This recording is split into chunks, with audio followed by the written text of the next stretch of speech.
السلام عليكم ورحمة الله تعالى وبركاته، وأهلا وسهلا بكم في حلقة جديدة من قناتنا. الحلقة ديال اليوم غادي نحكيو على حدث تاريخي، وهو عداء العسكر الجزائري للمملكة المغربية. هذا الحدث اللي وقع قبل أزيد من 45 عام كيتذكروا الناس اللي كيهتموا بالتاريخ ديال المغرب والجزائر، يذكرهم كيفاش كانت العلاقات بين البلدين في الزمان ديالها. هذا الحدث اللي مازال كيهدر عليه الكثير، وكاين ناس كيعتبروه فرصة للمغرب باش يظهر للعالم القوة العسكرية، وكاين ناس كيعتبروه السبب في تعكر العلاقات بين البلدين. في هذه الحلقة غادي نحكيو لكم على الأسباب اللي دفعت الجزائر باش تكون العدو العسكري الرقم واحد للمغرب، وكيفاش كيتم التحضير ليه، وكيفاش كانت بعض التفاصيل في وقوع جوج ديال الحروب بين البلدين، وشنو كان تأثيرها على العلاقات بين المغرب والجزائر. وكل هذا باش نديروه بطريقة بسيطة ومفهومة باش يستافد منها الكل. نستعدوا مع بعضياتنا باش نزوروا هذا الحدث التاريخي ونتعرفوا على عداء العسكر الجزائري للمملكة المغربية الشريفة.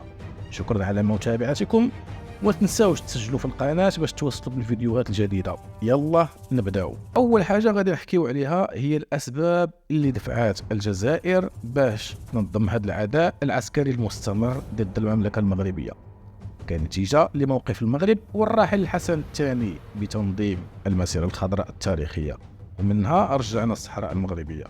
وهذا هو اللي خلى الحكومة الجزائرية تاخذ موقف تجاه الصراع المفتعل. من هنا قررت الجزائر تنظيم هذا العداء العسكري المستمر إلى يومنا هذا، اللي كان يهدف إلى اختبار قوة الجيش المغربي وإرهاب المدنيين في المناطق الحدودية.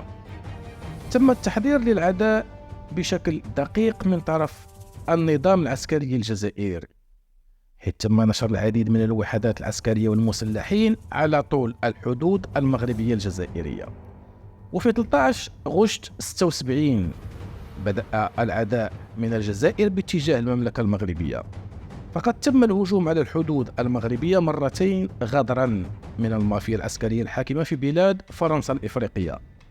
كانت تفاصيل الحدث مؤلمة جدا، حيث قتل العديد من المدنيين وجرح العديد منهم أيضا. قام الجيش المغربي برد قوي على الهجوم، وتمكن من إحباط اعتداء العدو والتكبيد خسائر كبيرة وفادحة، وقتل مئات من الجنود وأسر العديد منهم، ودفع العسكر الجزائري بعيدا عن الحدود. هذا الحدث اللي وقع قبل أزيد من 45 سنة كيتذكروا الناس بزاف، وهو حدث تاريخي مهم جدا للمغرب والجزائر، كان له تأثير كبير على العلاقات بين البلدين، وعلاقاتهم ما زالت متوترة حتى اليوم.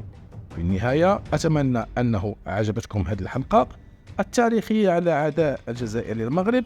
شكرا على متابعتكم، وما تنساوش تسجلوا في القناة باش توصلوا بالفيديوهات جديدة. كانت معكم أطلس فوتبول، إلى اللقاء في حلقة قادمة بحول الله.